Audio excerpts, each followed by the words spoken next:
Good morning everyone. আবার একটা নতুন সকালে ঘরে বাইরের তরফ থেকে তোমাদের সবাইকে ওয়েলকাম। আশা করছি তোমরা সবাই খুব ভালো আছো, আমরাও ভালো আছি। আর এই দেখো বসিয়ে দিয়েছি এদিকে। দিদি এই ক্ষীরগুলো দিয়ে দাও তো, এখানে এই দুটো ক্ষীর একটু দিয়ে দাও। ক্ষীর দুটো একদম টাইট হয়ে গেছে, একটু নরম না করলে হবে না। এটাতেও আছে এটাতেও আছে ক্ষীর, দিয়ে দাও।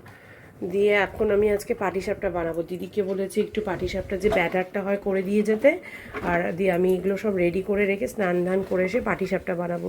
সেই বুকুলি বেশি একটু ক্ষীর দিয়েছিল, আর ওইটুকু ক্ষীরে হবে না বলে ওর বাবা একটু ক্ষীর নিয়ে এসেছিলো।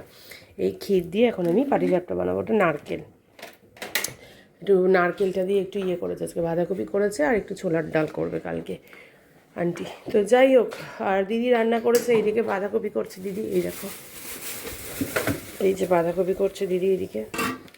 আর এইদিকে হচ্ছে এই যে ট্যাংরা মাছের ঝাল করেছে দিদি, আর ভাত করেছে। তো ওর বাবা আজকে এইদিকে ভাত, এদিকে শুক্তো আছে, শুক্তো একটু গরম করে দিয়েছি লাউ দিয়ে আর ইয়ে দিয়ে, উচ্ছে দিয়ে শুক্তো, দুধ লাউ আর উচ্ছে দিয়ে শুক্তো, আর ওইদিকে ট্যাংরা মাছের ঝাল। এই দিয়ে ওর বাবা নিয়ে চলে গেছে, আর খেয়ে গেছে পাউরুটি আর মিষ্টি, আর একটা কালকে রুটি ছিল, আর রায়ন রুটি আর ইয়ে নিয়ে চলে গেছে, ডিমের অমলেট নিয়ে। তো চলো এখন আমি এদিকে এগুলো ইয়ে করি, ব্যাপারটা একটু দেখি, মানে ক্ষীরটাকে একটু নরম করি। ক্ষীরটা তো বাইরে ফ্রিজে ছিল, তো এখন টেম্পারেচারে নর্মাল টেম্পারেচার আনলেও ক্ষীরটা ওরকম হবে না, অনেক দিন ধরে ফ্রিজের ক্ষীরটা। তো একটুর জন্য দুধ দিয়ে ক্ষীরটাকে আর একটু নরম করে নিয়ে দিদি ব্যাটারটা করে দিক, তারপরে আমি স্নান করে এসে ভাজা বসাবো। চলো এখন থেকেই তোমাদেরকে সাথে নিয়ে ব্লগটা শুরু করলাম, সাথে থাকো, দেখতে থাকো। বানিয়ে নিয়েছি 2 কাপ ব্ল্যাক কফি, একটা মেয়ের একটা আমার। আর এদিকে এই যে দিদি পাটিসাপটার গুলে দিয়ে গেছে চালের গুঁড়ো, আর হচ্ছে গিয়ে ময়দা, সুজি দিইনি। সুজিটা সেই জন্য আমাকে জিজ্ঞাসা করেছিলাম, কিন্তু সুজিটা দিইনি। এই দুটো দিয়েই বলেছি, কারণ না সুজি দেখলাম চালের গুঁড়ো যা আছে ওইটা দিয়েই করে দিই। আর এইদিকে গাজরের হালুয়াটা মাম গরম করেছে, কালকে ডলি দিয়ে গেছিলো, ওটা গরম করে মাম খাচ্ছে, তাই একটু ধুয়ে দিলাম। আর ক্ষীরটা তো এখানে ইয়ে করে ওই যে রেখেছি ক্ষীরটা। তো স্নান টান হয়ে গেছে, এবার একটু ব্ল্যাক কফিটা খেয়ে নিই। আমি তো কিছু খাইনি, বাজে 11টা। তারপরে বসাবো হচ্ছে পাটিসাপটা, মিশন পাটিসাপটা আর কি। আজকে মিশন পাটিসাপটা শুরু করে দিয়েছি। ব্ল্যাক কফিটা ঠান্ডা হয়নি, ভিডিওটা এডিট করে নিলাম, ব্ল্যাক কফিটা রয়েছে এখনও, মাম তো পড়ছে। দেখি পাটিসাপটা না উঠলেই তো হয়ে গেল গল্প, কেউ তো নেই। আগে যদি ওই ফ্ল্যাটে থাকতাম তখন একবার করেছিলাম, না উঠলে বুকলি পিসি ছিল, জানি বুকলি পিসিকে ডাকলেই বুকলি পিসি চলে আসতো। এখন তো কেউ নেই। তো যাই হোক, সেজন্য আমি বলে দিয়েছে কিভাবে করতে হবে। তো দেখি এবার কি দাঁড়ায় ব্যাপারটা। এই যে বসিয়ে দিয়েছি, এবার এর মধ্যে ক্ষীরটা দিই, দাঁড়াও দেখি ওঠে কি না। প্রথমটা এমন হয়েছে, কিন্তু আমি বুঝতে পারছি না আমারটা কেন সাদা সাদা হচ্ছে। অনেকের পাটিসাপটাটা একটু কেমন একটা ব্রাউনিশ ব্রাউনিশ হয়, বুঝতে পারছি না। দেখি এটা সেকেন্ড টাইম দিয়েছি, দেখা যাক কেন হচ্ছে, জানি না, সেটা কাউকে ফোন করে জানতে হবে আবার। পাটিসাপটা মিশন কমপ্লিটেড। এই যে পাটিসাপটা হয়েছে, মাম একটা খেয়েছে। কি রে মাম, কেমন হয়েছে? ওটা একটু ভেঙে গেছিলো, মাম বলছে মা পেঁচানোটা ঠিকঠাক হয়নি। মানে ওটা তো ভেঙে গেছে তাই ওরকম মনে হয়েছে। এগুলো কি দেখ এসে, এগুলো ঠিকই আছে, এ কটাই হয়েছে। এই হচ্ছে ব্যাপার।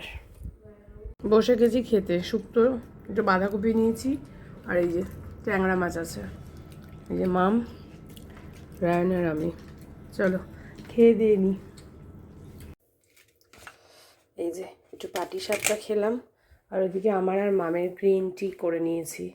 বাজে এখন দেখো 6:10। গুড ইভিনিং সবাইকে।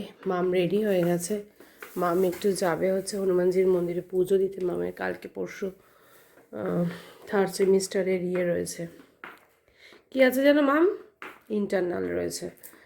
তো যাই হোক, রান্নাঘর তো পুরো ক্লিন, বাসনপত্র যা ছিল গুছিয়ে দিয়েছি, আর একটা লম্বা ঘুম দিয়েছি দুপুরবেলা। এখন গ্রিন টিটা খাবো, তারপর সেভাবে কিছু করার নেই, সহনার ঘরে একটু যেতে পারি সন্ধেবেলা, মানে ওই 7টা 7:30টার দিকে। তো দেখা যাক, চলো সাথে থাকো। রায়ন এখনো পড়ে ফেরেনি। রায়ন যেখানে যেই মানে রায়ন আসবে যখনই তখনই মাম বেরোবে, টোটো দাদাকে বলে দেবো, টোটো দাদাই নিয়ে যাবে একটু মামকে, মাম পুজো দিয়ে বাড়ি চলে আসবে। আমরা স্বর্ণাগর এসে গল্প করছি। এই মাম মাম কাকে হাওয়া করছো তুমি হাত পাকা দিয়ে? আমাদের একটু হাওয়া করে দাও। ভার্গো আমিও পারবো। তুইও পারবো? হ্যাঁ। তোমার কবে? 17 জুলাই। আমার 11 সেপ্টেম্বর। আমার হচ্ছে ইয়ে আমার ভাই মকর রাশি। আমার জন্য কি, আমার জন্য কি এই যে এখন এটা যেটা চলছে, কি এটা ক্যাপ্রিকর্ন না যেন কি, ওর বাবা হয় না না আমার তো বাংলা ছক করে মকর রাশি, ওই জন্য আমি পাতি বা মকর কথা মকর বললাম। পারবো না, সেটা হলো বৃশ্চিক। ছক করে যেটা সেটাই, আমার ছক করে হলে ওটাই আসল, ওটাই আসল।